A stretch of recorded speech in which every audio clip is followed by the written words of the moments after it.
Hi, ನಾನು Praveen from colour grading Kannada.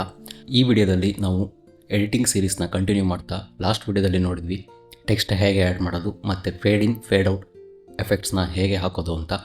ಈ ವಿಡಿಯೋದಲ್ಲಿ ನಾವು ಇನ್ಸ್ಪೆಕ್ಟರ್ ಟ್ಯಾಬ್ ಬಗ್ಗೆ ಡಿಸ್ಕಸ್ ಮಾಡೋಣ. ಇನ್ಸ್ಪೆಕ್ಟರ್ ಟ್ಯಾಬ್ನ ಹೇಗೆ ಯೂಸ್ ಮಾಡೋದು ಮತ್ತು ಅದು ಎಷ್ಟು ಇಂಪಾರ್ಟೆಂಟು ಅಂತ ಈ ವಿಡಿಯೋದಲ್ಲಿ ಡಿಸ್ಕಸ್ ಮಾಡೋಣ. ಸೊ ಸ್ಟಾರ್ಟಿಂಗಲ್ಲಿ ನಾವು ನಮ್ಮ ಡಾವಿಂಚಿ ರಿಸಾಲ್ವ್ ಲೇಔಟಲ್ಲಿ ರೈಟ್ ಸೈಡಿಗೆ ಬಂದರೆ ಇಲ್ಲೊಂದು ಇನ್ಸ್ಪೆಕ್ಟರ್ ಟ್ಯಾಬ್ ಅಂತ ಆಪ್ಷನ್ ಇರುತ್ತೆ. ಇದನ್ನು ಕ್ಲಿಕ್ ಮಾಡಿದ್ರು ಅಂದರೆ ನಮಗೆ ಇಲ್ಲಿ ಒಂದು ಫುಲ್ ಟ್ಯಾಬ್ ಓಪನ್ ಆಗುತ್ತೆ. ಈ ಥರ ಒಂದು ಫುಲ್ ಟ್ಯಾಬ್ ಓಪನ್ ಆದಮೇಲೆ ಇಲ್ಲಿ ನಾನಿಲ್ಲಿ ಒಂದು ವಿಡಿಯೋ ಕ್ಲಿಪ್ನ ಸೆಲೆಕ್ಷನ್ ಮಾಡ್ಕೊಂಡಿದ್ದೀನಿ. ವಿಡಿಯೋ ಕ್ಲಿಪ್ನ ಸೆಲೆಕ್ಷನ್ ಮಾಡಿ ನಾನಿಲ್ಲಿ ಇನ್ಸ್ಪೆಕ್ಟರ್ ಟ್ಯಾಬ್ನ ಕ್ಲಿಕ್ ಮಾಡಿದ್ದೀನಿ. ಇದೇ ಥರ ಆಡಿಯೋ ಕ್ಲಿಪ್ಪಿಗೂ ಇನ್ಸ್ಪೆಕ್ಟರ್ ಟ್ಯಾಬ್ ಬರುತ್ತೆ, ವಿಡಿಯೋ ಕ್ಲಿಪ್ಸ್ಗೂ ಇನ್ಸ್ಪೆಕ್ಟರ್ ಟ್ಯಾಬ್ ಬರುತ್ತೆ. ಸೊ ಈ ಇನ್ಸ್ಪೆಕ್ಟರ್ ಟ್ಯಾಬಲ್ಲಿ ನಾವು ನಮ್ಮ ಕ್ಲಿಪ್ಸ್ನ ಕ್ರಾಪಿಂಗ್ ಮಾಡೋಕ್ಕೆ, ಟ್ರಾನ್ಸ್ಫರ್ ಮಾಡೋಕ್ಕೆ ಮತ್ತು ಡೈನಾಮಿಕ್ ಝೂಮು, ಕಂಪೋಸಿಟ್ ಮಾಡೋಕ್ಕೆ ಮತ್ತು ಸ್ಟೆಬಲೈಸ್ ಮಾಡೋಕ್ಕೆ ಯೂಸ್ ಮಾಡ್ತಾರೆ. ಅಂದರೆ ಇದು ಕ್ಲಿಪ್ಗೆ ಬೇಸಿಕ್ ಸೆಟ್ಟಿಂಗ್ಸ್ ಮಾಡೋ ಥರ ಇರುತ್ತೆ. ಸೊ ಫಸ್ಟು ಸ್ಟಾರ್ಟಿಂಗಲ್ಲಿ ನಾವು ಇಲ್ಲಿ ಟ್ರಾನ್ಸ್ಫಾರ್ಮ್ ಅಂತ ಒಂದು ಆಪ್ಷನ್ ಇರುತ್ತೆ.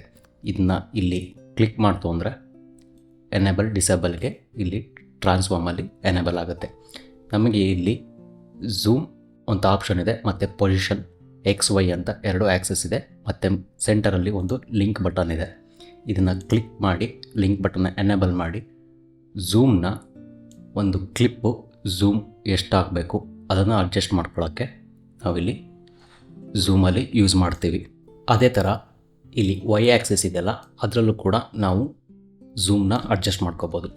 ಇಲ್ಲಿ ಸೆಂಟರಲ್ಲಿ ಒಂದು ಲಿಂಕ್ ಬಟನ್ ಇದೆ. ಇದನ್ನ ಅನ್ಚೆಕ್ ಮಾಡ್ತು ಅಂದರೆ X ಆ್ಯಕ್ಸಿಸ್ ಮತ್ತು Y ಆ್ಯಕ್ಸಿಸ್ಸು ಎರಡೂ ಸಪ್ರೇಟ್ ಆಗುತ್ತೆ. ನಾವೀಗ X ಆ್ಯಕ್ಸಿಸಲ್ಲಿ ಏನಾದರೂ ಝೂಮ್ ಇನ್ನು ಝೂಮ್ ಔಟ್ ಮಾಡಿದ್ರೆ ಅದು ಈ ಥರ ಝೂಮ್ ಇನ್ನು ಝೂಮ್ ಔಟ್ ಆಗುತ್ತೆ. ಅದೇ ಥರ Y ಆ್ಯಕ್ಸಿಸಲ್ಲಿ ಮಾಡಿದ್ರೆ ಈ ಥರ ಹಾರಿಜಾಂಟಲ್ ಆಗಿ ಝೂಮ್ ಇನ್ ಝೂಮ್ ಔಟ್ ಆಗುತ್ತೆ. ಸೊ ಹಾಗಾಗಿ ನಾವು ಈ ಚೈನ್ ಮಾರ್ಕ್ನ ಕ್ಲಿಕ್ ಮಾಡಿಕೊಂಡು ಎನೇಬಲ್ ಮಾಡಿಕೊಂಡು ನಾವು ಅಟ್ ಎ ಟೈಮ್ ಎರಡನ್ನೂ ಝೂಮ್ ಇನ್ ಝೂಮ್ ಔಟ್ ಮಾಡ್ಬೋದು. ನೆಕ್ಸ್ಟು ಇದ್ರ ಪಕ್ಕ ಇನ್ನೊಂದು ರಿಫ್ರೆಶ್ ಬಟನ್ ಇರುತ್ತೆ. ಇದನ್ನು ಕ್ಲಿಕ್ ಮಾಡ್ತು ಅಂದರೆ ನಾವು ಮಾಡಿರೋದು ಅಂಡು ಆಗುತ್ತೆ, ಅಂದರೆ ರಿಸೆಟ್ ಆಗುತ್ತೆ. ಅದೇ ಥರ ನೆಕ್ಸ್ಟು ಪೊಸಿಷನ್, ಇದರಲ್ಲೂ ಅಷ್ಟೇ X ಆ್ಯಕ್ಸಿಸ್ ಮತ್ತು Y ಆ್ಯಕ್ಸಿಸ್ ಅಂತ ಎರಡು ಆಪ್ಷನ್ ಇದೆ. ಈ ಪೊಸಿಷನ್ನ ಅಡ್ಜಸ್ಟ್ ಮಾಡಿದ್ರೆ ನಮಗೆ ಯಾವ ಪೊಸಿಷನಲ್ಲಿ ಬೇಕು ಕ್ಲಿಪ್ಪು ಆ ಪೊಸಿಷನ್ಗೆ ಅಡ್ಜಸ್ಟ್ ಮಾಡ್ಕೋಬೋದು. ಇದು X ಆ್ಯಕ್ಸಿಸಲ್ಲಿ ಮಾಡ್ತು ಅಂದರೆ ನಮಗೆ ಲೆಫ್ಟು ರೈಟು ಆಗುತ್ತೆ. ನೆಕ್ಸ್ಟು Y ಆ್ಯಕ್ಸಿಸಲ್ಲಿ ಮಾಡ್ತು ಅಂದರೆ ಟಾಪ್ ಬಾಟಮು ಮೂವ್ ಆಗುತ್ತೆ. ಸೊ ನೆಕ್ಸ್ಟ್ ಇದನ್ನ ರಿಫ್ರೆಶ್ ಮಾಡ್ಕೋತೀನಿ. ನೆಕ್ಸ್ಟು ರೊಟೇಷನ್ ಆ್ಯಂಗಲ್ ಅಂತಿದೆ. ಇದನ್ನು ಅಡ್ಜಸ್ಟ್ ಮಾಡ್ತು ಅಂದರೆ ನಮ್ಮ ಕ್ಲಿಪ್ಪು ಯಾವ ಥರ ಬೇಕಿದ್ರೂ ನಾವು ರೊಟೇಷನ್ ಮಾಡ್ಕೋಬೋದು. ನೆಕ್ಸ್ಟು ಆ್ಯಂಕರ್ ಪಾಯಿಂಟು, ಒಂದು ಪಾಯಿಂಟ್ನ ಸೆಲೆಕ್ಷನ್ ಮಾಡಿಕೊಂಡು ನಾವು ಇಲ್ಲಿ ಅಡ್ಜಸ್ಟ್ ಮಾಡ್ಕೋಬೋದು. ನೆಕ್ಸ್ಟು ಪಿಚ್ ಅಂತ ಒಂದು ಆಪ್ಷನ್ ಇದೆ. ಈ ಪಿಚ್ನ ಅಡ್ಜಸ್ಟ್ ಮಾಡ್ತು ಅಂದರೆ ನಾವಿಲ್ಲಿ ಈ ಕ್ಲಿಪ್ಪು ಈ ಥರ ಅಡ್ಜಸ್ಟ್ ಆಗುತ್ತೆ. ಅಂದರೆ ಒಂದು 3D ಥರ ಆಪ್ಷನಲ್ಲಿ ನಾವು ಪಿಚ್ನ ಅಡ್ಜಸ್ಟ್ ಮಾಡ್ಕೋಬೋದು. ಕೆಲವು ಸ್ಪೆಷಲ್ ಎಫೆಕ್ಟ್ಸಿಗೆ ಪಿಚ್ನ ಯೂಸ್ ಮಾಡ್ತಾರೆ. ನೆಕ್ಸ್ಟು ಯಾ ಅಂತ ಒಂದು ಆಪ್ಷನ್ ಇದೆ. ಇದನ್ನು ಅಡ್ಜಸ್ಟ್ ಮಾಡ್ತು ಅಂದರೆ ನಮಗೆ ಈ ಥರ ಸೈಡ್ ವೈಸಲ್ಲಿ ಅಡ್ಜಸ್ಟ್ ಆಗುತ್ತೆ. ಈ ಥರ ಬೇಕಿದ್ದರೂ ಯಾ ಅಡ್ಜಸ್ಟ್ ಮಾಡಿಕೊಂಡು ನಾವು ಒಂದು 3D ಆಪ್ಷನಲ್ ಥರ ಯೂಸ್ ಮಾಡ್ಬೋದು. ನೆಕ್ಸ್ಟು ಇಲ್ಲಿ ಫ್ಲಿಪ್ ಅಂತ ಒಂದು ಆಪ್ಷನ್ ಇದೆ. ಫ್ಲಿಪ್ನ ಕ್ಲಿಕ್ ಮಾಡ್ತು ಅಂದರೆ ನಮಗೆ ಒಂದು ಆ್ಯಂಗಲಿಂದ ಇನ್ನೊಂದು ಆ್ಯಂಗಲ್ಗೆ ಫ್ಲಿಪ್ ಆಗುತ್ತೆ. ಅದೇ ಥರ ನೆಕ್ಸ್ಟು ಅದ್ರ ಪಕ್ಕ ಇರೋದನ್ನ ಕ್ಲಿಕ್ ಮಾಡ್ತು ಅಂದರೆ ಉಲ್ಟಾ ಫ್ಲಿಪ್ ಆಗುತ್ತೆ. ನೆಕ್ಸ್ಟ್ ಆಪ್ಷನ್ನು ಇಲ್ಲಿ ಕ್ರಾಪಿಂಗ್. ಇಲ್ಲಿ ಒಂದು ಕ್ರಾಪಿಂಗ್ ಅಂತ ಆಪ್ಷನ್ ಇರುತ್ತೆ. ಇದನ್ನು ಅಷ್ಟೇ ಎನೇಬಲ್ ಡಿಸೇಬಲ್ ಮಾಡ್ಕೋಬೋದು. ನೆಕ್ಸ್ಟು ಈ ಆಪ್ಷನ್ನ ನಾವು ಕ್ಲಿಪ್ಸ್ನ ಕ್ರಾಪ್ ಮಾಡೋಕ್ಕೆ ಯೂಸ್ ಮಾಡ್ತೀವಿ. ನಾವಿಲ್ಲಿ ಫಸ್ಟ್ ಆಪ್ಷನ್ ನೋಡಿದ್ರೆ ಇಲ್ಲಿ ಕ್ರಾಪ್ ಲೆಫ್ಟ್ ಅಂತಿದೆ. ಇದನ್ನ ಕ್ರಾಪ್ ಮಾಡ್ತು ಅಂದರೆ ನಮ್ಮದು ಕ್ಲಿಪ್ಪು ಲೆಫ್ಟ್ ಸೈಡಲ್ಲಿ ಮಾತ್ರ ಕ್ರಾಪ್ ಆಗುತ್ತೆ. ಅದೇ ಥರ ಕ್ರಾಪ್ ರೈಟ್ ಅಂತಿದೆ. ಇದನ್ನು ಕ್ಲಿಕ್ ಮಾಡ್ತು ಅಂದರೆ ನಮ್ಮ ರೈಟ್ ಸೈಡ್ ಮಾತ್ರ ಕ್ರಾಪ್ ಆಗುತ್ತೆ. ನೆಕ್ಸ್ಟು ಕ್ರಾಪ್ ಟಾಪು, ಇದರಲ್ಲಿ ಟಾಪ್ ಪೋರ್ಷನ್ ಮಾತ್ರ ಕ್ರಾಪ್ ಆಗುತ್ತೆ. ನೆಕ್ಸ್ಟು ಕ್ರಾಪ್ ಬಾಟಮ್ ಅಂತಿದೆ. ಅಂದರೆ ಬಾಟಮ್ ಪಾರ್ಟು ಮಾತ್ರ ಕ್ರಾಪ್ ಆಗುತ್ತೆ. ಬೈ ಚಾನ್ಸ್ ನಾನಿಲ್ಲಿ ಒಂದು ಕ್ಲಿಪ್ ಮೇಲೆ ಇನ್ನೊಂದು ಕ್ಲಿಪ್ನ ಇಲ್ಲಿ ಪ್ಲೇಸ್ ಮಾಡ್ತೀನಿ. ಈಗ ಈ ಥರ ಪ್ಲೇಸ್ ಮಾಡಿದ್ದೀನಿ. ಇಲ್ಲಿ ಬಾಟಮಲ್ಲೊಂದು ಕ್ಲಿಪ್ ಇದೆ ಮತ್ತು ಟಾಪಲ್ಲೊಂದು ಕ್ಲಿಪ್ ಇದೆ. ಈ ಕ್ಲಿಪ್ನ ನಾನಿಲ್ಲಿ ಕ್ರಾಪ್ ಆಪ್ಷನ್ಗೆ ಹೋಗಿ ನಾನಿಲ್ಲಿ ಲೆಫ್ಟ್ ಸೈಡಿಗೆ ಈ ಥರ ಕ್ರಾಪ್ ಮಾಡ್ತೀನಿ. ಅದೇ ಥರ ರೈಟ್ ಸೈಡಿಗೆ ಸ್ವಲ್ಪ ಕ್ರಾಪ್ ಮಾಡ್ತೀನಿ. ಕ್ರಾಪ್ ಟಾಪ್ ಅಂತ ಇಷ್ಟು ಕ್ರಾಪ್ ಮಾಡ್ತೀನಿ. ಕ್ರಾಪ್ ಮಾಡಾದಮೇಲೆ ನಾನಿಲ್ಲಿ ಝೂಮಲ್ಲಿ ಪೊಸಿಷನ್ ಅಡ್ಜಸ್ಟ್ ಮಾಡ್ತೀನಿ. ಇಲ್ಲಿ ಕ್ರಾಪ್ ಆಗಿದೆಯಲ್ಲ, ಈ ಕ್ಲಿಪ್ಪನ್ನು ನಾನು ಇಲ್ಲಿ ಹಾರ್ಡ್ ಎಡ್ಜಸ್ ಬರ್ತಾ ಇದೆಯಲ್ಲ, ಈ ಎಡ್ಜಸ್ನ ಅಡ್ಜಸ್ಟ್ ಮಾಡೋಕ್ಕೆ ನಾನಲ್ಲಿ ಸಾಫ್ಟ್ನೆಸ್ ಯೂಸ್ ಮಾಡ್ತೀನಿ. ಇಲ್ಲಿ ಸಾಫ್ಟ್ನೆಸ್ ನಾನು ಅಡ್ಜಸ್ಟ್ ಮಾಡ್ತಾ ಇರಬೇಕಾದ್ರೆ ನಾನು ಕ್ರಾಪ್ ಮಾಡಿರೋದು ಇಲ್ಲಿ ಸಾಫ್ಟಾಗಿ ಕ್ರಾಪ್ ಆಗ್ತಾಯಿದೆ. ಇದನ್ನು ಕ್ರಾಪ್ ಮಾಡಿ ನಾನು ಸ್ವಲ್ಪ ಪೊಸಿಷನ್ ಅಡ್ಜಸ್ಟ್ ಮಾಡಿಕೊಂಡು ನಾನು 2 ಕ್ಲಿಪ್ಪನ್ನು ಸೆಲೆಕ್ಷನ್ ಮಾಡಿಕೊಂಡು ಒಂದು ರೈಟ್ ಕ್ಲಿಕ್ ಮಾಡಿ ಇಲ್ಲಿ ನ್ಯೂ ಕಾಂಪೌಂಡ್ ಕ್ಲಿಪ್ ಅಂತ ಕ್ಲಿಕ್ ಮಾಡ್ತೀನಿ. ಕ್ಲಿಕ್ ಮಾಡಿ ಇಲ್ಲಿ ಯಾವುದಾದ್ರೂ ನೇಮ್ ಕೊಡ್ಬೋದು, ನಾನು ನ್ಯೂ ಅಂತ ಕೊಡ್ತೀನಿ. ಕ್ರಿಯೇಟ್ ಆಗುತ್ತೆ, ಒಂದು ಕಾಂಪೌಂಡ್ ಕ್ಲಿಪ್ಪು ಬರುತ್ತೆ. ಈ ಕಾಂಪೌಂಡ್ ಕ್ಲಿಪ್ ಏನು ಅಂದರೆ 2 ಕ್ಲಿಪ್ನ ಸೇರಿಸಿ ಒಂದು ಕ್ಲಿಪ್ ಮಾಡಿದೆ.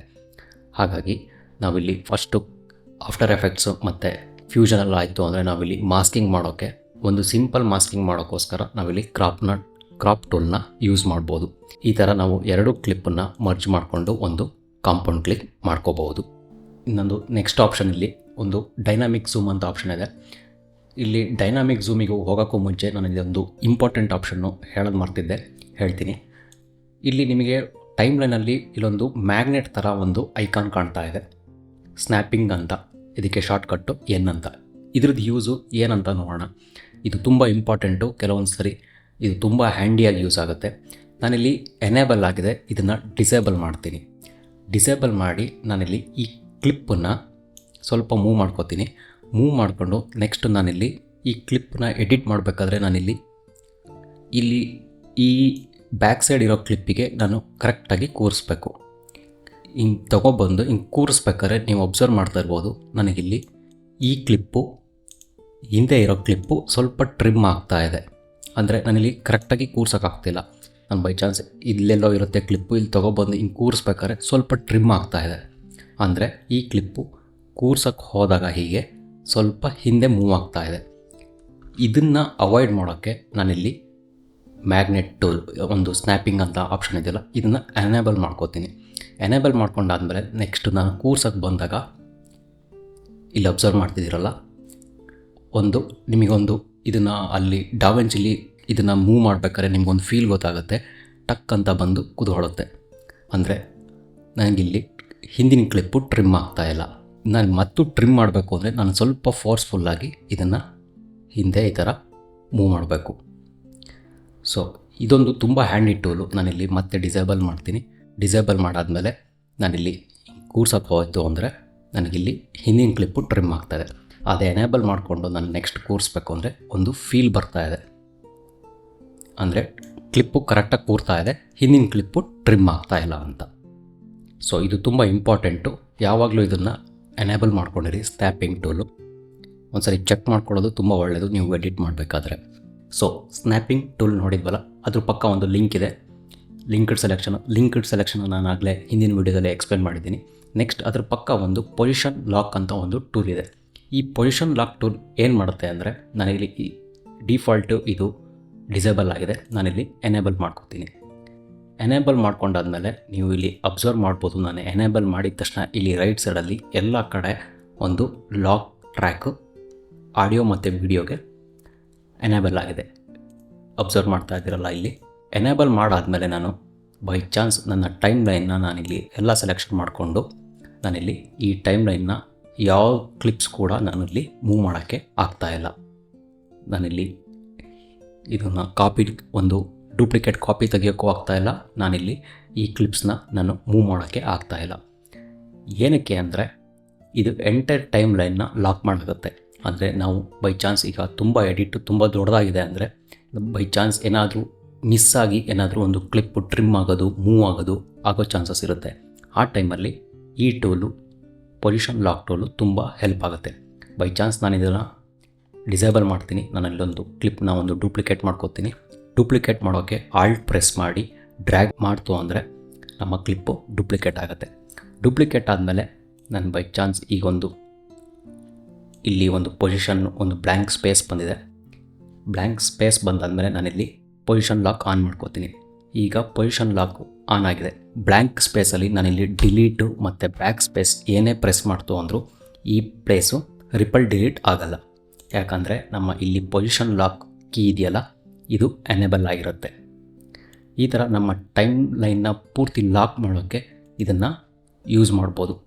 ಅದೇ ಥರ ಇನ್ನೊಂದರಲ್ಲೂ ಅಷ್ಟೇ, ಇಲ್ಲಿ ರೈಟ್ ಸೈಡಲ್ಲಿ ಬಂದು ವಿಡಿಯೋ 1 ವಿಡಿಯೋ 2 ಅಂತ ಟ್ರ್ಯಾಕ್ ಇದೆ. ಇಲ್ಲೂ ಅಷ್ಟೇ ನಾವು ಬೇಕಿದ್ರೆ ಟ್ರ್ಯಾಕ್ನ ಲಾಕ್ ಮಾಡ್ಕೋಬೋದು. ವಿಡಿಯೋ 1 ಅಂತ ಟ್ರ್ಯಾಕ್ ಇದೆಯಲ್ಲ, ಇದನ್ನ ಲಾಕ್ ಮಾಡ್ತು ಅಂದರೆ ಇಲ್ಲೊಂದು ನಿಮಗೆ ಹೈಲೈಟೆಡ್ ಬ್ಲ್ಯಾಕ್ ಕಲರ್ ಹೈಲೈಟೆಡ್ ಒಂದು ಮಾರ್ಕ್ ಕಾಣ್ತಾ ಇದೆ. ಈ ಮಾರ್ಕ್ ಏನಂದರೆ ಈ ಲೈನಲ್ಲಿರೋ ಕ್ಲಿಪ್ಸ್ ಮಾತ್ರ ಲಾಕ್ ಆಗಿದೆ, ಆದರೆ ಮೇಲ್ಗಡೆ ಇರೋ ಕ್ಲಿಪ್ಪು ಯಾವುದೂ ಲಾಕ್ ಆಗಿಲ್ಲ. ಇದನ್ನು ಮೂವ್ ಮಾಡ್ಬೋದು, ಇದನ್ನು ನಾವು ಮೂವ್ ಮಾಡೋಕ್ಕಾಗಲ್ಲ. ಇದೇ ಥರ ನಾವು ವಿಡಿಯೋ 2 ಟ್ರ್ಯಾಕಲ್ಲಿ ಇದೆಯಲ್ಲ, ಇದನ್ನು ಲಾಕ್ ಮಾಡ್ತು ಅಂದರೆ ಇನ್ನೊಂದು ಹೈಲೈಟ್ ಆಗಿರೋದು ಕಾಣುತ್ತೆ. ಅದೇ ಥರ ಇಲ್ಲೂ ಲಾಕ್ ಆಗಿದೆ. ನೆಕ್ಸ್ಟ್ ಇದೇ ಸೇಮ್ ಪ್ರಿನ್ಸಿಪಲ್ಲು ಆಡಿಯೋಗೂ ಅಪ್ಲೈ ಆಗುತ್ತೆ. ನಾವಿಲ್ಲಿ ಆಡಿಯೋನೂ ಲಾಕ್ ಮಾಡ್ಕೋಬೋದು ಮತ್ತು ಮೂವ್ ಮಾಡ್ಬೋದು. ಪೂರಾ ಆಡಿಯೋ ಟೈಮ್ ಲೈನ್ ಏನಿರುತ್ತೆ ಅದನ್ನು ಕೂಡ ಲಾಕ್ ಮಾಡ್ಬೋದು. ಸೊ ನೆಕ್ಸ್ಟು ಅದೇ ಥರ ನಾವು ಸಿಂಗಲ್ ಕ್ಲಿಪ್ನ ಎನೇಬಲ್ ಮಾಡೋಕ್ಕೆ ನಾವಿಲ್ಲಿ ಒಂದು ಡಿಸೇಬಲ್ ವೀಡಿಯೋ ಟ್ರ್ಯಾಕ್ ಅಂತಿದೆ, ಇದನ್ನ ಸೆಲೆಕ್ಷನ್ ಮಾಡಿದ್ದೀನಿ. ನಾನಿಲ್ಲಿ ಡಿಸೇಬಲ್ ಮಾಡ್ತು ಅಂದರೆ ಒಂದು ರೆಡ್ ಕಲರ್ ಹೈಲೈಟೆಡ್ ಕ್ರಿಯೇಟ್ ಆಗುತ್ತೆ. ಇಲ್ಲಿ ಕ್ಲಿಪ್ಪು ಡಿಸೇಬಲ್ ಆಗಿದೆ, ಅಂದರೆ ಈ ಕ್ಲಿಪ್ಪು ಪ್ಲೇ ಆಗಲ್ಲ ನಮಗೆ.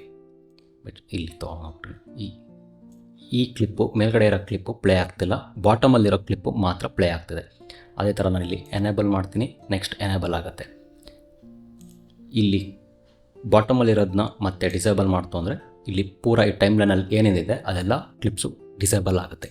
ಅದೇ ಥರ ಆಡಿಯೋದಲ್ಲೂ ಅಷ್ಟೇ, ನಾವು ಇಲ್ಲಿ ಮ್ಯೂಟ್ ಟ್ರ್ಯಾಕ್ ಮತ್ತು ಸೋಲೋ ಟ್ರ್ಯಾಕ್ ಅಂತ 2 ಆಪ್ಷನ್ ಇರುತ್ತೆ. ಇಲ್ಲಿ ಯಾವ ಟ್ರ್ಯಾಕು ಮ್ಯೂಟ್ ಮಾಡಬೇಕು ಆ ಟ್ರ್ಯಾಕ್ನ ಬೇಕಿದ್ರೆ ಮ್ಯೂಟ್ ಮಾಡ್ಕೋಬೋದು.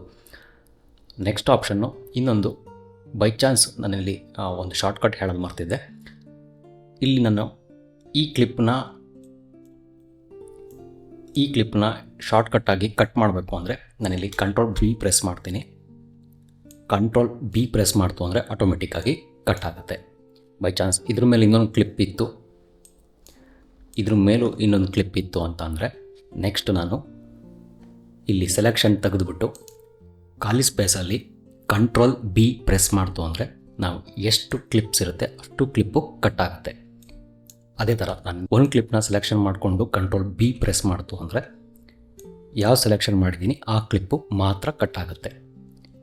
ಇದು ಕಟ್ ಮಾಡೋಕ್ಕೆ shortcut key control B. So next ಇವಾಗ ನಾವು ಇನ್ಸ್ಪೆಕ್ಟರ್ ಟ್ಯಾಬಿಗೆ ವಾಪಸ್ ಬರೋಣ. ನಾವಿಲ್ಲಿ ಇನ್ಸ್ಪೆಕ್ಟರ್ ಟ್ಯಾಬಲ್ಲಿ ಡಿಸ್ಕಸ್ ಮಾಡ್ತಾ ಇದ್ವಿ. ಕ್ರಾಪಿಂಗ್ ಆಯಿತು, ಟ್ರಾನ್ಸ್ಫಾರ್ಮ್ ಆಯಿತು. Next dynamic zoom. Dynamic zoom ತುಂಬ ಒಳ್ಳೆಯ ಆಪ್ಷನ್ನು, ತುಂಬ ಇಂಟ್ರೆಸ್ಟಿಂಗ್ ಆಗಿದೆ ಇದು. ಡೈನಾಮಿಕ್ ಝೂಮ್ನ ಈಗ ನಾನು ಕ್ಲಿಪ್ನ ಸೆಲೆಕ್ಷನ್ ಮಾಡ್ಕೊಂಡಿದ್ದೀನಿ. ಇಲ್ಲಿ ಕ್ಲಿಪ್ಗೆ ಒಂದು ಡೈನಾಮಿಕ್ ಝೂಮ್ ಆಪ್ಷನ್ನ ಎನೇಬಲ್ ಮಾಡ್ತೀನಿ. ಎನೇಬಲ್ ಮಾಡಾದಮೇಲೆ ಈ ಕ್ಲಿಪ್ನ ಪ್ರಿವ್ಯೂ ನೋಡೋದಾದರೆ ನಾವು ಇಲ್ಲಿ ಒಂದು ಝೂಮಿಂಗ್ ಆಪ್ಷನ್ ಆಗ್ತಾ ಇದೆ, ಅಬ್ಸರ್ವ್ ಮಾಡ್ತಾ ಇದ್ದೀರಾ? ಒಂದು ಝೂಮಿಂಗ್ ಆಪ್ಷನ್ ಆಗ್ತಾ ಇದೆ. ಈ ಝೂಮಿಂಗ್ ಆಪ್ಷನ್ನು ನಾವು ಯಾವ ಥರ ನಮಗೆ ಅಡ್ಜಸ್ಟ್ ಮಾಡ್ಕೋಬೋದು, ಯಾವ ಥರ ನಾವು ಅಡ್ಜಸ್ಟ್ ಮಾಡ್ಕೋಬೋದು ಅಂತ ನೋಡೋಣ. ಇಲ್ಲಿ ನಮ್ಮ ಲೆಫ್ಟ್ ಸೈಡಿಗೆ ಬಂದಾಗ ಇಲ್ಲೊಂದು ಡ್ರಾಪ್ ಬಾಕ್ಸ್ ಇದೆ. ಈ ಡ್ರಾಪ್ ಬಾಕ್ಸಲ್ಲಿ ಕ್ಲಿಕ್ ಮಾಡಿ ನಾವಿಲ್ಲಿ ಡೈನಾಮಿಕ್ ಝೂಮ್ನ ಸೆಲೆಕ್ಷನ್ ಮಾಡ್ಕೋತೀವಿ. ಸೆಲೆಕ್ಷನ್ ಮಾಡ್ಕೊಂಡಾದ್ಮೇಲೆ ನಮಗೆ 2 ಬಾಕ್ಸ್ ಕಾಣ್ತಾ ಇದೆ. ಒಂದು ಗ್ರೀನ್ ಕಲರಲ್ಲಿ ಒಂದು ಇನ್ನರ್ ಬಾಕ್ಸ್ ಕಾಣ್ತಾ ಇದೆ, ಮತ್ತು ಒಂದು ರೆಡ್ ಕಲರಲ್ಲಿ ಒಂದು ಔಟರ್ ಬಾಕ್ಸ್ ಕಾಣ್ತಾ ಇದೆ. ಗ್ರೀನ್ ಕಲರಲ್ಲಿ ಇರೋ ಬಾಕ್ಸ್ನ ನಾನು ಸ್ವಲ್ಪ ಅಡ್ಜಸ್ಟ್ ಮಾಡ್ಕೋತೀನಿ. ಫಾರ್ ಎಕ್ಸಾಂಪಲ್ ತೋರ್ಸೋಕ್ಕೋಸ್ಕರ ಫುಲ್ ಅಡ್ಜಸ್ಟ್ ಮಾಡಿ ನಾನಿಲ್ಲಿ ಇಲ್ಲಿಗೆ ಸೆಲೆಕ್ಷನ್ ಮಾಡ್ತಾಯಿದ್ದೀನಿ. ಅಂದರೆ ನನಗೆ ಒಂದು ಡೈನಾಮಿಕ್ ಝೂಮು ಈ ಫೇಸಿಗೆ ಮಾತ್ರ ಸೆಲೆಕ್ಷನ್ ಮಾಡ್ತಿದ್ದೀನಿ. ಸೆಲೆಕ್ಷನ್ ಮಾಡಾದಮೇಲೆ ನಾನು ನೆಕ್ಸ್ಟು ಈಗ ಪ್ಲೇ ಕೊಡ್ತೀನಿ. ಪ್ಲೇ ಕೊಟ್ಟಾಗ ಈ ಥರ ನನಗೆ ಫೇಸಿಂದ ಝೂಮ್ ಔಟ್ ಆಗ್ತಾಯಿದೆ. ಅಬ್ಸರ್ವ್ ಮಾಡ್ತಾ ಇದ್ದೀರಲ್ಲ, ಫೇಸಿಂದ ಒಂದು ಝೂಮ್ ಔಟ್ ಆಗ್ತಾಯಿದೆ. ಇದನ್ನು ನಾವು ಇಲ್ಲಿ ಝೂಮ್ ಔಟ್ ಆಗ್ತದೆ, ಝೂಮ್ ಇನ್ ಮಾಡಬೇಕು. ಇಲ್ಲಿ ನೆಕ್ಸ್ಟು ರೈಟ್ ಸೈಡಿಗೆ ಬಂದು ಡೈನಾಮಿಕ್ ಝೂಮ್ ಇದೆಯಲ್ಲ, ಇಲ್ಲಿ ಡೈನಾಮಿಕ್ ಝೂಮ್ ಈಸ್ ಲೀನಿಯರ್ ಅಂತಿದೆ. ಇದನ್ನ ಸ್ವ್ಯಾಪ್ ಮಾಡ್ತು ಅಂದರೆ ಇಲ್ಲಿ ಬಾಕ್ಸು ಇಂಟರ್ಚೇಂಜ್ ಆಗ್ತಾ ಇದೆ. ರೆಡ್ ಬಾಕ್ಸು ಇಲ್ಲಿ ಕ್ಲಿಕ್ ಆಗಿದೆ, ಮತ್ತು ಗ್ರೀನ್ ಬಾಕ್ಸು ಔಟರ್ ಬಾಕ್ಸ್ ಆಗಿದೆ. ಇದನ್ನು ನಾವು ನೆಕ್ಸ್ಟು ಪ್ರಿವ್ಯೂ ನೋಡೋದಾದರೆ ಈ ಥರ ಝೂಮ್ ಇನ್ ಆಗ್ತಾ ಇದೆ, ನೋಡಿದ್ವಲ್ಲ. ಇದನ್ನ ನೆಕ್ಸ್ಟು ಮತ್ತೆ ಸ್ವ್ಯಾಪ್ ಮಾಡ್ತು ಅಂದರೆ ಉಲ್ಟಾ ಆಗುತ್ತೆ, ಈ ಥರ ಝೂಮ್ ಔಟ್ ಆಗುತ್ತೆ. ಸೊ ನೆಕ್ಸ್ಟು ಡೈನಾಮಿಕ್ ಝೂಮ್ ಆಪ್ಷನಲ್ಲಿ ನಾವಿಲ್ಲಿ ತುಂಬ ಆಪ್ಷನ್ಸ್ ಸಿಗುತ್ತೆ. Linear, ease in, ease out, ease in and out ಅಂತ. ಇಲ್ಲಿ ಈಸ್ ಇನ್ ಔಟ್ನ ಸೆಲೆಕ್ಷನ್ ಮಾಡಿಕೊಂಡ್ರೆ ನಾವಿಲ್ಲಿ ಪ್ರಿವ್ಯೂ ಕೊಟ್ಟರೆ ಅಬ್ಸರ್ವ್ ಮಾಡ್ತಾ ಇದ್ದೀರಲ್ಲ, ನೀವಿಲ್ಲಿ ಸ್ವಲ್ಪ ಸ್ಲೋ ಆಗಿ ಮೂವ್ ಆಗಿ ಆಮೇಲೆ ನೆಕ್ಸ್ಟು ಝೂಮ್ ಔಟ್ ಆಗ್ತಾ ಇದೆ. ಇಲ್ಲಿಂದ ಸ್ವಲ್ಪ ಸ್ಲೋ ಮೂವ್ ಆಯಿತು, ನೆಕ್ಸ್ಟು ಫಾಸ್ಟಾಗಿ ಝೂಮ್ ಔಟ್ ಆಯಿತು. ಸೊ ಇದೇ ಥರ ನಾವು ಲೀನಿಯರ್ ಬೇಕಿದ್ರೂ ಯೂಸ್ ಮಾಡ್ಬೋದು, ಈಸ್ ಇನ್ ಈಸ್ ಔಟ್ ಬೇಕಿದ್ರೂ ಯೂಸ್ ಮಾಡ್ಬೋದು. ಇದು ನಾವು ಸ್ಟಿಲ್ ಫ್ರೇಮ್ಸ್ ಇರುತ್ತಲ್ಲ, ಅಂದರೆ ಕ್ಯಾಮ್ರಾದಲ್ಲಿ ಏನು ಮೂಮೆಂಟ್ ಇರಲ್ಲ, ಒಂದು ಸ್ಟಿಲ್ ಫ್ರೇಮ್ಸ್ ಇರುತ್ತಲ್ಲ, ಆ ಫ್ರೇಮ್ಸಿಗೆ ಸ್ವಲ್ಪ ನಾವು effects zoom in zoom out ಮತ್ತು ಕ್ಯಾಮ್ರಾ ಮೂಮೆಂಟ್ ಎಫೆಕ್ಟ್ಸ್ ಏನಾದ್ರು ಆ್ಯಡ್ ಮಾಡಬೇಕು ಅಂದರೆ ನಾವು ಡೈನಾಮಿಕ್ ಝೂಮ್ನ ಯೂಸ್ ಮಾಡ್ಬೋದು. ಬೈ ಚಾನ್ಸ್ ಇಲ್ಲಿ ನಾವು ಅಬ್ಸರ್ವ್ ಮಾಡ್ತಾ ಇರ್ಬೋದು, ಇಲ್ಲಿ ಬಾಕ್ಸ್ ಎಲ್ಲ ಕಾಣಿಸ್ತಾ ಇರುತ್ತೆ. ನಾವು ಎಡಿಟ್ ಮಾಡೋಕ್ಕೆ ತುಂಬ ಕಷ್ಟ ಆಗ್ತಿದೆ ಅಂತ ಅನಿಸಿದ್ರೆ ಇಲ್ಲಿ ನಮ್ಮ ಡ್ರಾಪ್ ಬಾಕ್ಸಿಗೆ ಬಂದು ಇಲ್ಲಿ ಟ್ರಾನ್ಸ್ಫಾರ್ಮ್ ಅಂತ ಆಪ್ಷನ್ ಇದೆ, ಇದನ್ನು ಕ್ಲಿಕ್ ಮಾಡಿ ಇದನ್ನು ಮತ್ತೆ ವಾಪಸ್ ಇದ್ರ ಮೇಲೆ ಕ್ಲಿಕ್ ಮಾಡ್ತು ಅಂದರೆ ಇದು ಡಿಸೇಬಲ್ ಆಗುತ್ತೆ. ಇದರಿಂದ ಎಫೆಕ್ಟ್ಸ್ ಏನೂ ಕೂಡ ಚೇಂಜಸ್ ಆಗಿರೋಲ್ಲ, ಜಸ್ಟ್ ಇಲ್ಲಿ ಬಾಕ್ಸ್ ಏನನ್ನ ಇರುತ್ತೆ ಅದು ಡಿಸೇಬಲ್ ಆಗುತ್ತೆ. ಇದನ್ನು ನಾವು ಬೇಕಿದ್ರೆ ಡಿಸೇಬಲ್ ಕೂಡ ಮಾಡ್ಕೋಬೋದು. ಡಿಸೇಬಲ್ ಮಾಡಿಕೊಂಡ್ರೆ ಏನೋ ಎಫೆಕ್ಟ್ ಇಲ್ಲ. ನೆಕ್ಸ್ಟ್ ಬೇಕಿದ್ರೆ ಡೈನಾಮಿಕ್ ಝೂಮ್ನ ಎನೇಬಲ್ ಮಾಡ್ಕೊಂತು ಅಂದರೆ ನಮಗೆ ಏನು ಎಫೆಕ್ಟ್ ಮಾಡಿದ್ವಿ ಆ ಎಫೆಕ್ಟು ಸಿಗುತ್ತೆ. ಸೊ ನೋಡಿದ್ವಲ್ಲ ಎಡಿಟ್ ಪೇಜಲ್ಲಿ. ನೆಕ್ಸ್ಟ್ ವಿಡಿಯೋದಲ್ಲಿ ಇದೇ ವಿಡಿಯೋನ ಕಂಟಿನ್ಯೂ ಮಾಡ್ತಾ ಇನ್ನಷ್ಟು ಎಡಿಟ್ ಪೇಜಲ್ಲಿ ಆಪ್ಷನ್ಸ್ನ ಡಿಸ್ಕಸ್ ಮಾಡೋಣ.